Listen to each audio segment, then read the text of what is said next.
Do you believe in angels? I do. But sometimes they're not angelic creatures with wings and terrifyingly big and that kind of thing. Sometimes God sends angels in the form of people.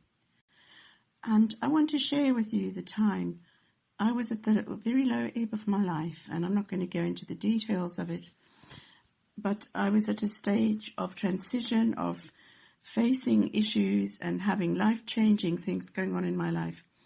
And God sent an angel into my life. I was at a very low ebb, and I caught a bus.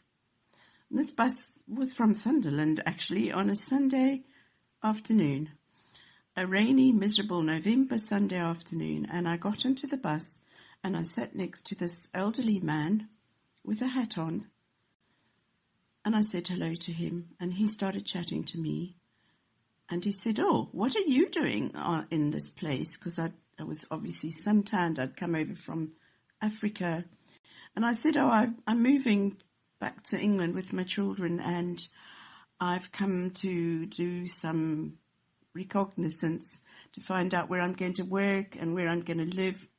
And he looked at me and he said, "What's important for your children?" And I said, "Well, they need to go to good schools and get a good education, and I need to be in a safe place." And he just looked at me and he said, "Actually, what you need for your children is love." He didn't say Jesus, but I knew he was a Christian.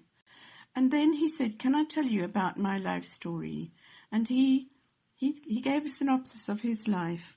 And it was actually a reflection of all of the things that were happening to me. But he'd come through it.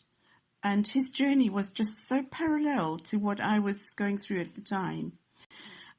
And he said to me, "I went through all of these things, I've lost so much, and yet I found love." And I just sat there listening to this old man, and I thought I was just so encouraged. When I got out of the bus, I said to him, "Thank you. You have no idea how much what you said has blessed me." And he said, "Well, I have a bus pass, and I just get into the bus on Sundays, and I ask God to put me next to somebody that I can talk to." So yes, I believe that man was an angel. And I just want to encourage anyone who's listening to this recording that you can be an angel to speak into other people's lives through love by just listening to the Holy Spirit and following what's on your heart and speaking out in courage and strength, because that man helped me through that day, and he helped to encourage me, and he helped me to show that I was on the right track in what I was doing. So never underestimate what you can contribute to people's lives. And I've prayed about that old man, and I've asked God to bless him, because I don't think he knew how much encouragement he'd given me that day. But I'd just like to encourage you to speak into other people's lives in the same way. Amen.